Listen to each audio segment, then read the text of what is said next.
Bismillahirrahmanirrahim. Assalamualaikum warahmatullahi wabarakatuh. Nah, hari ini kita akan belajar mengenai farmakoterapi penyakit stroke ya. Nah, untuk penyakit stroke sendiri ini diperingati secara internasional itu pada tanggal 29 Oktober ya. Jadi tanggal 29 Oktober ada World Stroke Day. Jadi kalau misalnya sudah dibuat seperti ini berarti jumlah penderitanya itu berarti sudah sebanyak ya. Nah, untuk epidemiologinya sendiri untuk dilihat, stroke itu adalah penyakit nomor 2 di dunia. Di Indonesia itu dia bisa mengkontribusi menyebabkan kematian nomor 1 ya. Nah di sini ya. Nah, terus dilihat di sini ada 13 juta penderita stroke tiap tahun nih.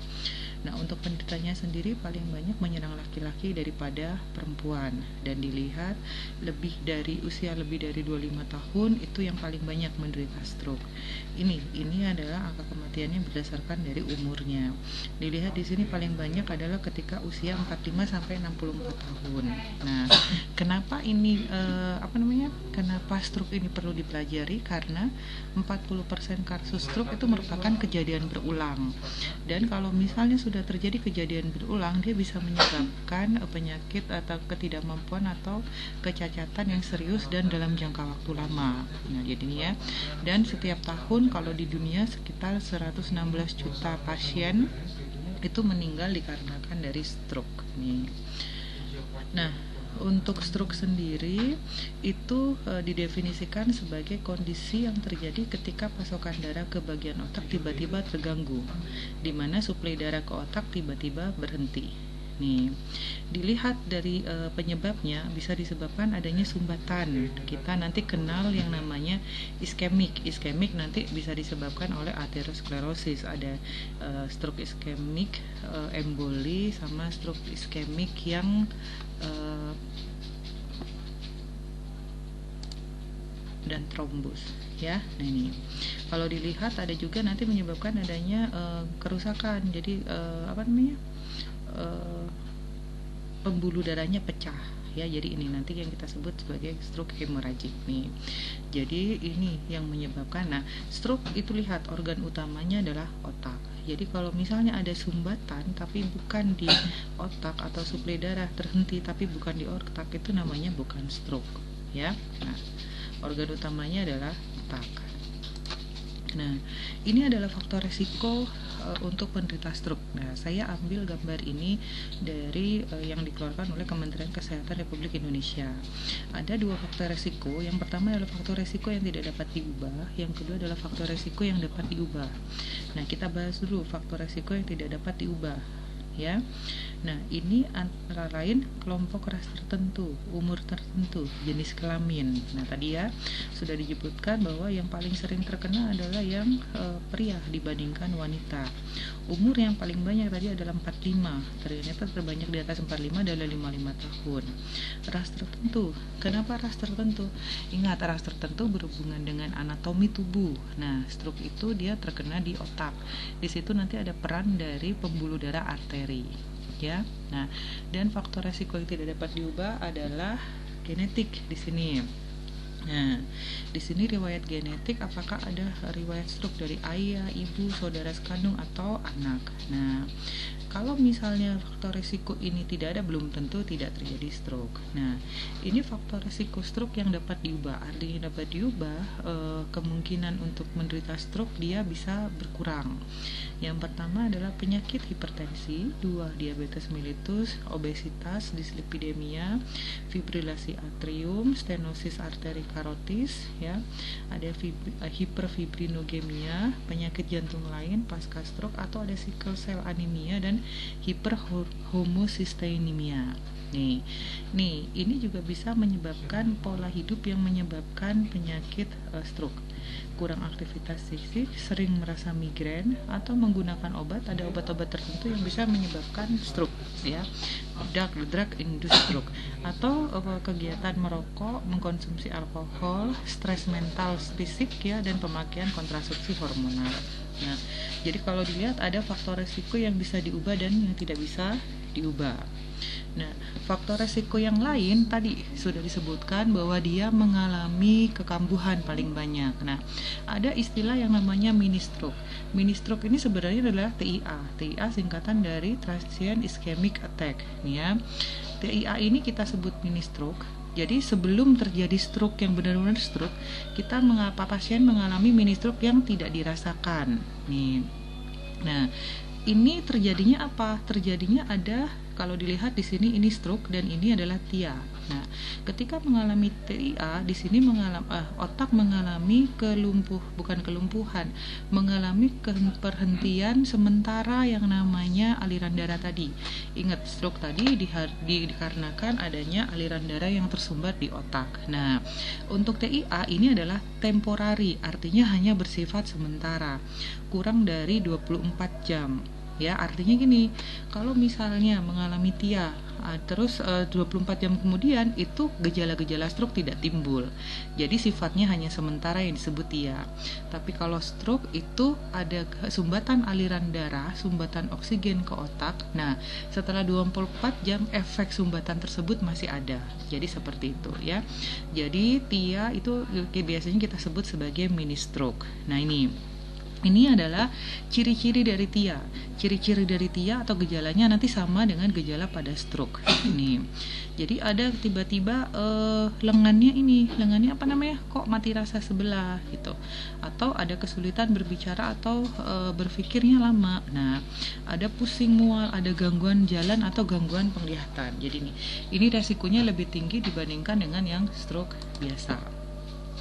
Nah, untuk stroke tadi sudah dijelaskan bahwa tadi bisa terjadi macamnya, ada stroke iskemik dan ada stroke hemoragik. Nih, kalau stroke iskemik itu disebabkan karena adanya sumbatan di pembuluh darah di otak.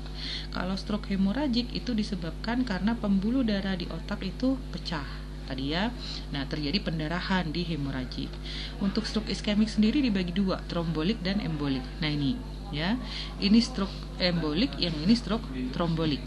Nih, kalau dibaca stroke trombolik itu adanya plak ya, adanya plak yang menyumbat di pembuluh darah otak. Nah, kalau stroke trombotik nanti akan ada bagian trombus yang dialisis, trombusnya terbentuk terbentuk sumbatan di tempat lain, tapi sumbatan itu jadi bisa dihancurkan, adanya sifat trombotik dari tubuh. Nah, bekuan dari darah tadi itu berjalan ke otak, nah itu yang nyumbat. Jadi membentuk sumbatannya bukan di otak, tapi sumbatannya di luar otak, bagian-bagian yang tadi menyumbat dia berjalan ke otak, nah menyumbatnya di sana ya. Nah, kalau stroke hemoragik nanti akan ada yang disebut pendarahan intraserebral dan pendarahan subarachnoid. Nah, ini letaknya di mana pecahnya pembuluh darah ya, di dalam otaknya sendiri atau pembuluh darah yang menuju otak. Nih. Untuk lebih jelasnya di sini, ini adalah mekanisme atau patogenesis terjadinya stroke iskemik ya. Nah, stroke iskemik kita sebut sebagai stroke sumbatan, terjadi karena aliran darah menuju otak atau di dalam otak mengalami penyumbatan. Nih, jadi dilihat nih ada stroke embolik dan ada stroke trombosis. Nih. Nah, lihat ya di sini ya. Nah, misalnya tadi kan ada beberapa faktor resiko, ada obesitas. Obesitas itu berarti kadar kolesterol dan trigliserinnya tinggi. Nah, atau hipertensi, kadar glukosa darah tinggi. Nah, nanti faktor resiko ini akan mengganggu endotelium. Nanti endoteliumnya akan rusak. Nah, tadi kalau misalnya ada kerusakan akan terjadi penumpukan di dinding pembuluh darah. Nih. Ini yang di sini adalah dinding pembuluh darah yang menuju otak. Nah, kalau misalnya di arteri, penumpukan ini terjadi di arteri di sini. Nah, di dalam pembuluh darah yang menuju otak ya, nanti di sininya kita akan menyebutnya adalah stroke trombosis. Nah, jadi terjadi plak arteriosklerotik. Nah, nanti akan menyebabkan penebalan dinding endotelium di sini. Nanti arterinya akan menyempit. Nah, itu yang namanya stroke trombosis. Nah, sedangkan stroke emboli stroke emboli tadi ya, yang di sini ini akan mengalami penyumbatan. Nah, ternyata dia tidak menyumbat, dia bisa terkikis. Nah, ada proses pengikisan atau litik oleh tubuh. Nah, bagian yang lisis tadi, timbunan lemak atau bekuan darah yang lisis tadi itu jalan menuju ke otak dan menyumbat di sini, menyumbatnya di otak. Jadi beda, meskipun sama-sama dikarenakan aliran darahnya tersumbat, tapi yang menyebabkan dan lokasi tempat penyumbatannya berbeda. Jadi ini ya, emboli atau aterosklerosis plak yang terlepas tadi, dia akan menyumbat arteri sehingga aliran darah menurun. Nah, sama-sama resikonya aliran darah ke otak itu dia akan mengalami penyumbatan. Nah, itu adalah stroke iskemik. Nah, sedangkan stroke hemoragik itu artinya ada peluruhan atau pecahnya pembuluh darah arteri di otak, ya. Nah, dia akan menyebabkan juga aliran darah tersebut berkurang, tapi penyebabnya bukan tersumbat tapi pecah. Kalau misalnya stroke iskemik itu karena ada sumbatan. Kalau stroke hemoragik itu dikarenakan adanya pecahnya pembuluh darah. Nah, penyebab utama dari stroke hemoragik ini adalah hipertensi, di mana jika tekanan darah mengalami peningkatan, pembuluh arteri nanti robek, akan terjadi pendarahan pada jaringan otak, nanti membentuk massa jaringan otak, dia akan terdesak. Nah, baru nanti dia akan berkurang. Ya, sama ya, kalau aliran darah berkurang, tidak ada pasokan oksigen, sel otak bisa mati. Nih. Nah, untuk yang stroke hemoragik ini kondisinya lebih krusial daripada stroke iskemik. Nah, kenapa? Ini perlu penanganannya segera mungkin dibandingkan dengan stroke iskemik. Kalau tidak, dia akan bisa cepat menyebabkan kematian. Nih. Jadi misalnya kan ada yang kita kenal ya, ada pasien dia stroke terus dia jatuh. Nah, terus jatuhnya di tempat yang tidak diketahui, misalnya di kamar mandi yang paling sering. Nah, kenapa? Itu yang namanya biasanya stroke-nya adalah stroke hemoragik nih. Nah, nanti ada beberapa macam stroke hemoragik. Tadi sudah ada ya. Ada stroke hemoragik intracerebral, kita sebutnya ICH nih. Kalau ada juga stroke hemoragik subarachnoid. Ya, jadi ada dua macam stroke iskemik dan stroke hemoragik. Stroke iskemik sendiri tadi ada dua macamnya. Nih, ada stroke emboli, ada stroke trombotik. Untuk stroke hemoragik itu juga ada dua, ada pendarahan intracerebral dan ada pendarahan subarachnoid. Saya yang berikutnya nih, ini yang harus kita kenali. Ya, ini juga saya mengambil dari Kementerian Kesehatan Indonesia. Nah, bagaimana tips mudah mengenali gejala dan tanda-tanda stroke? Nah, slogannya itu adalah segera ke RS. SE itu lihat dulu nih wajahnya, senyumnya simetris atau tidak. Ya, jadi ini dilihat dari senyum tidak simetris. Jadi ada mencong ke satu sisi. Nah, tersedak, sulit menelan air minum secara tiba-tiba. GE, gerak separuh anggota tubuh melemah tiba-tiba. RA, bicara tiba-tiba pelo, ya, karena cadel, tidak bisa berbicara atau bicaranya tidak nyambung. KE, ada rasa kebas atau baal atau kesemutan di separuh tubuh, ya. R, rabun, pandangan satu mata kabur terjadi tiba-tiba. S, sakit kepala hebat yang muncul tiba-tiba dan tidak pernah dirasakan sebelumnya. Ada gangguan fungsi keseimbangan seperti terasa berputar, gerakan sulit dikoordinasi. Nah, ini adalah gejala dan tanda-tanda stroke yang harus diwaspadai. Ya, slogannya adalah segera ke RS. Wajah, pergerakan separuh badan, bicara, rasa kebal, rabun penglihatan, dan rasa sakit kepala yang hebat. Nah, ada juga yang yang memberikan singkatannya FAST. Nih, FAST dari face yang pertama, wajah, arm sama sebenarnya ya, terus speech dan waktu. Nah, untuk penyakit stroke sendiri nanti kita kenal ada yang namanya golden period, 4,5 jam waktu gejala itu muncul. Kalau misalnya tadi ada stroke, ada gejala segera ke RS, itu waktu itu sangat penting ya. Sama sebenarnya, diambil dari manapun sumbernya, ada kelemahan pada lengan ya, ada ketidakseimbangan badan, kesulitan berbicara dan pandangan mata kabur nih. Nah, untuk mendiagnosa stroke, ada beberapa yang digunakan untuk melakukan diagnosa stroke. Yang pertama pasti sejarah pasien. Yang kedua, selain pemeriksaan klinik.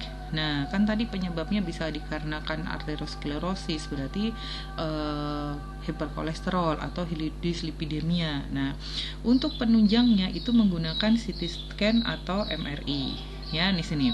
Jadi dari CT scan atau MRI nanti dilihat ada kedua ini yang bisa membedakan dia stroke-nya bersifat hemoragik atau stroke-nya bersifat iskemik. Nah, ada juga yang disebut dengan NIH stroke scale score. Nih, ini untuk menentukan keparahan dari stroke. Kalau jumlah nilai dari NIH-nya 0, berarti tidak ada gejala stroke. Nih, kalau nilainya 1 sampai 4 berarti minor, 5 sampai 15 moderate, 16 sampai 20 moderate sampai parah. Nah, 21 sampai 42 itu stroke-nya sudah parah. Nah, apa saja yang dicek? Ini ada 15 komponen yang dicek yang kalau dijumlah nilainya itu bisa sampai 42. Ya, dilihat dari kesadarannya, terus dilihat dari dulu pernah mengalami ada sejarah atau tidak, ya. Terus dia diminta untuk tadi kan ada pergerakan wajah nih, nanti dilihat, nah ini wajahnya, terus nanti dilihat pergerakan lengannya. Nah, dari sini semuanya baru nanti didiagnosa stroke atau tidak. Nah, ada juga yang disebut dengan algoritma stroke Gajah Mada. Nah, terutama kalau misalnya pasiennya adalah penyakit stroke akut, ada serangan. Nah, lihat ada penurunan kesadaran, ada nyeri kepala, ada refleks Babinski atau tidak. Ingat refleks Babinski dulu waktu di praktikum Anvisman, itu kan kakinya diberikan induksi, nah ada refleks atau tidak Babinski. Kalau pada yang dewasa harusnya tidak ada refleks, pada bayi ya adanya. Nah, dari 3 gejala ini dilihat ada 3 atau 2 dari 3 gejala, berarti kemungkinannya adalah stroke pendarahan intraserebral. Nih, kalau misalnya yang positif penurunan kesadaran, kemungkinannya intraserebral. Yang positif nyeri kepala, kemungkinannya intraserebral. Yang positif refleks Babinski, kemungkinan stroke iskemik akut atau stroke infark. Nah, ketiga-tiganya negatif, kemungkinannya stroke iskemik akut atau stroke infark. Jadi, algoritma stroke Gajah Mada untuk menentukan dia stroke iskemik atau stroke hemoragik. Nah, kenapa harus Kenapa harus diketahui macam stroke-nya apa? Karena nanti macam stroke itu akan berpengaruh pada pengobatan yang akan diberikan.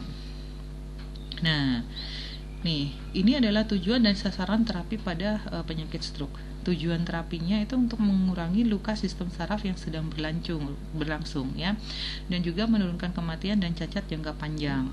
Berikutnya untuk mencegah terjadinya komplikasi sekunder sehingga tidak bisa menyebabkan pergerakan, karena pada penyakit stroke yang ditakutkan adalah yang terjadi kelumpuhan, terjadi paralisis, tidak bisa bergerak, dan adanya disfungsi sistem saraf tadi ya, jadi lupa ingatan, amnesia atau sulit bicara. Nah, tujuan terapi yang berikutnya adalah untuk mencegah kekambuhan stroke. Nah, untuk sasaran terapinya sendiri harusnya terapi dilakukan secara tepat dan tepat, ada golden time-nya ya.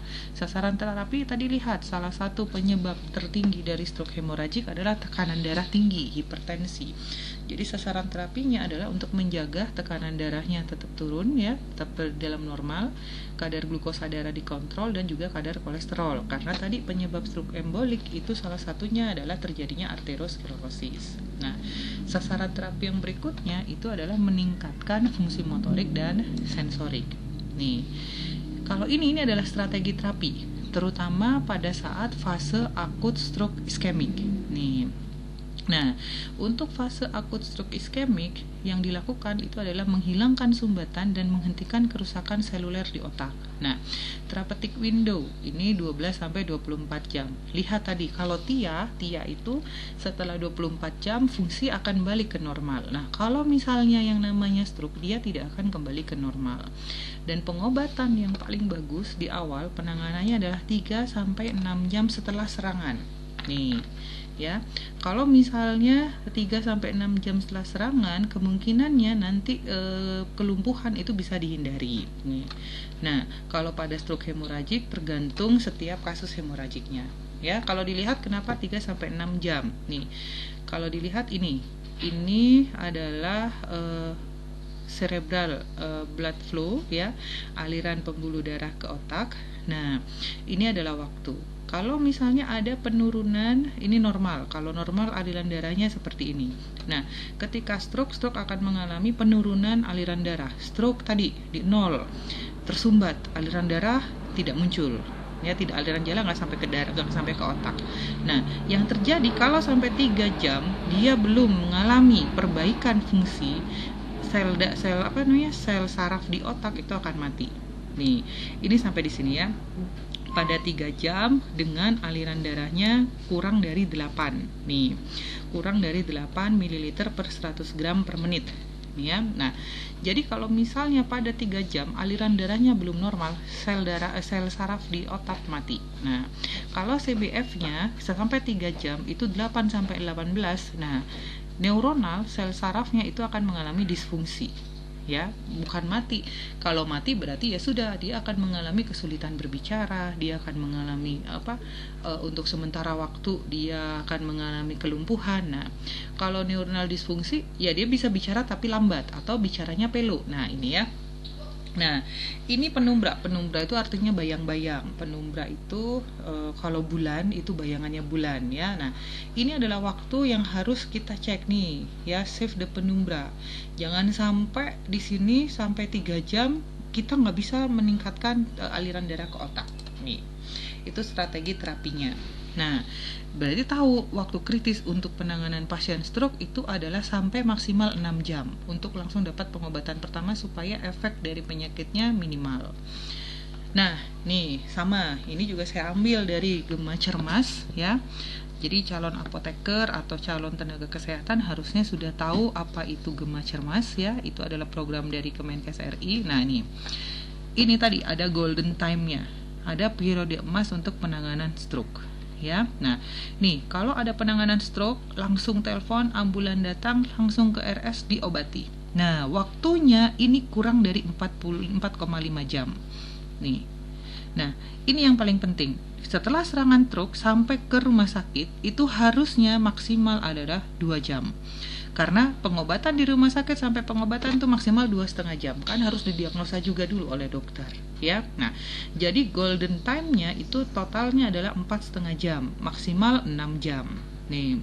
Jadi, kalau tadi segera ke RS, ya benar-benar segera ke RS untuk pasien penderita stroke. Supaya apa? Supaya efek yang tidak diinginkan, ya, manifestasi kliniknya tidak semakin parah, ya. Karena kalau stroke parah berarti nanti pengobatannya untuk bisa dia berkurang efeknya itu juga akan lebih lama. Nih. Jadi diagram periode emasnya itu adalah maksimal 6 jam, ya. Lebih baik kurang dari 4,5 jam. Nah, untuk terapinya sendiri, terapi ingat ada 2 macam tadi penyebabnya, ya. Ada stroke yang karena sumbatan, ada stroke yang karena pendarahan. Nah, untuk stroke karena penyumbatan itu kan tadi karena kadar kolesterol tinggi. Nah, kadar glukosa tinggi dia juga bisa berkontribusi. Stroke hemoragik dikarenakan tekanan darah yang tinggi. Nah, jadi untuk terapi non farmakologinya adalah mengontrol kadar gula darah, mengontrol kadar kolesterol darah, mengontrol tekanan darah dalam batas normal, pemberian nutrisi yang sesuai, konsumsi sayuran dan buah, serta air minum yang mengandung oksigen. Nah, makanya kenapa kok sekarang banyak sekali dijual air minum yang mengandung oksigen tinggi. Nah, itu bukan untuk semua, terutama untuk pasien-pasien yang mengalami atau stroke atau minimal dia sering mengalami TIA, transient ischemic attack, ya ini. Nah, sebentar. Ini adalah algoritma mengenai terapi stroke. Nah, ini ya. Ini lanjutan dari yang tadi. Dilihat ada onset gejala stroke, terus nanti bawa segera ke RS, nanti di sini akan didiagnosa.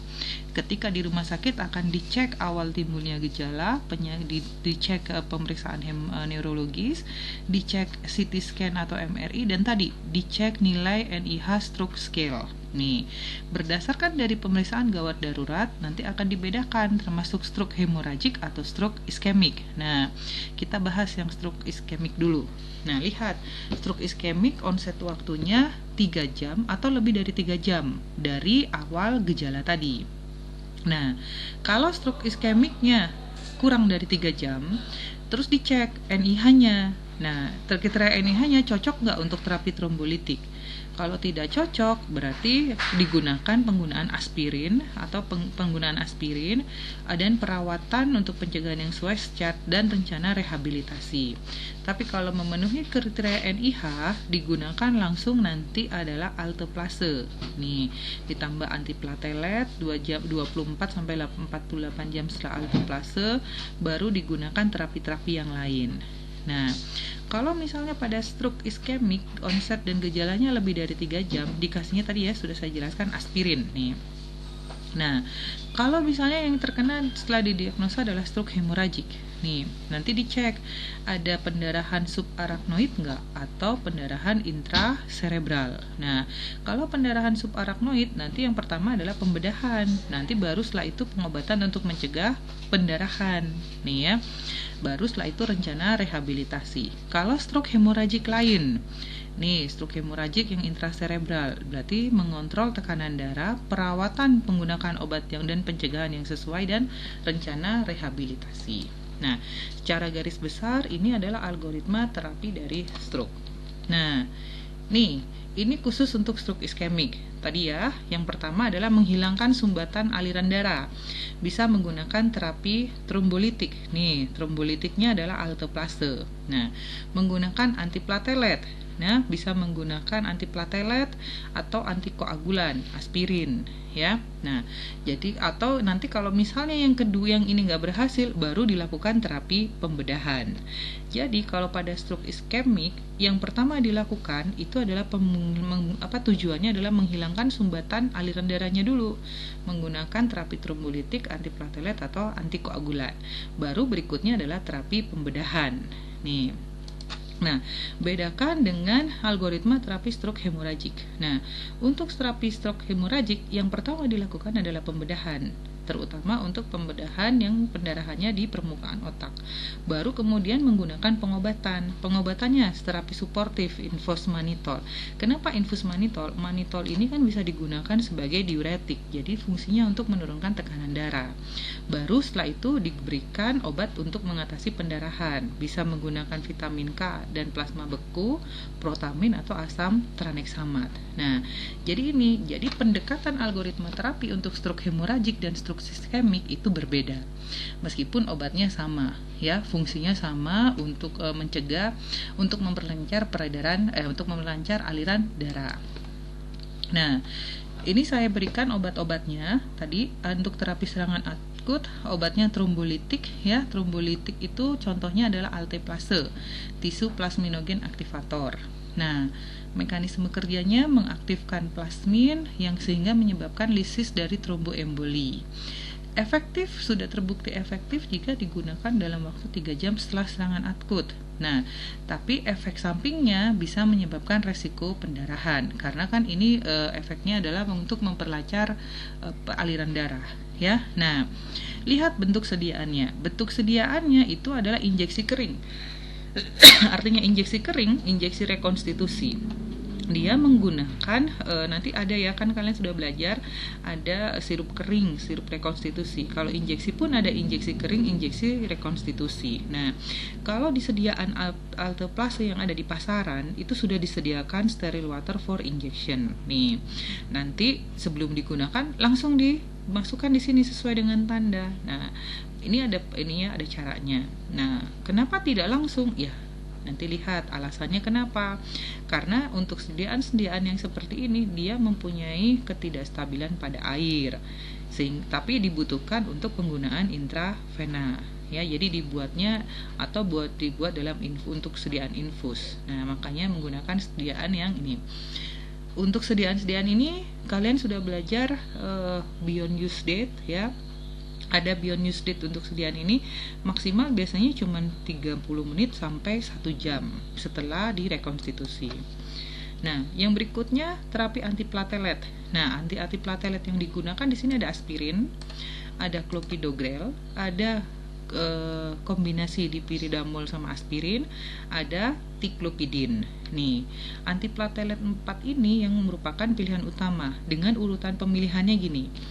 Kalau untuk serangan akut, tadi kan digunakannya adalah aspirin. Yang pertama menggunakan aspirin atau di kombinasi aspirin dipiridamol. Kalau misalnya menggunakan obat yang pilihan pertama ini ternyata alergi atau gagal, baru digunakan clopidogrel. Nah, kalau misalnya menggunakan clopidogrel gagal, menggunakan ticlopidin. Nih ya. Ini ada contohnya adalah aspirin, dan ini kombinasi aspirin dipiridamol. Lihat bentuk sediaannya. Ini tablet biasa, yang ini tablet extended release. Artinya yang ini tidak boleh digerus. Nah, termasuk yang clopidogrel, tablet salut selaput, jangan digerus, berarti penggunaannya nanti adalah digunakan utuh, ya. Nah, ticlopidin dia tabletnya tablet biasa. Nah, nanti kalau untuk sebagai seorang farmasis, bentuk sediaan ini penting. Pentingnya kenapa? Pentingnya untuk tata cara penggunaan obat tadi, ya. Nah, untuk yang koagulan, antikoagulan ini meskipun masih kontroversial karena resiko pendarahan intrakranial, tapi yang sering dipakai itu adalah heparin dan low molecular weight heparins. Nah, contoh low molecular weight heparin itu adalah enoxaparin. Nih, ini yang ada di pasaran ya, heparin sodium dan ada enoxaparin sodium. Nih, ini digunakan berdasarkan dari bobot badan. Ya, nanti dicek di sini sudah dalam bentuk siring, tinggal disuntikan. Nah, kalau tadi kan bentuknya sediaannya adalah yang ini bentuk sediaannya adalah injeksi rekonstitusi. Nah, kalau ini sudah disiring, tinggal suntik di sini, disesuaikan dengan bobot badan. Nah, untuk pemeliharaan, kalau tadi terapi pada saat akut berarti ada 3 terapinya, ya. Yang pertama trombolitik, yang kedua antiplatelet, yang ketiga antikoagulan.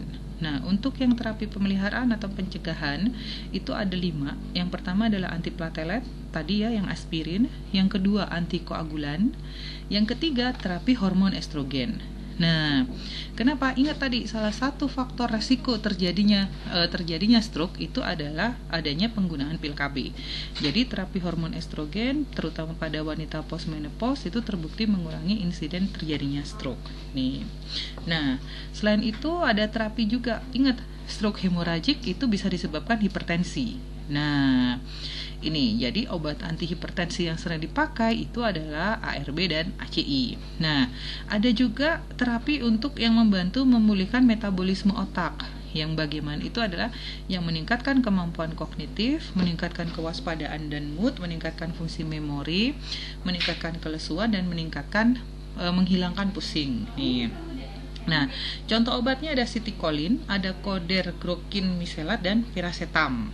Nih, ingat di sini saya kasih ada 2 bentuk sediaan, ada bentuk sediaan tablet dan bentuk sediaan injeksi, ya.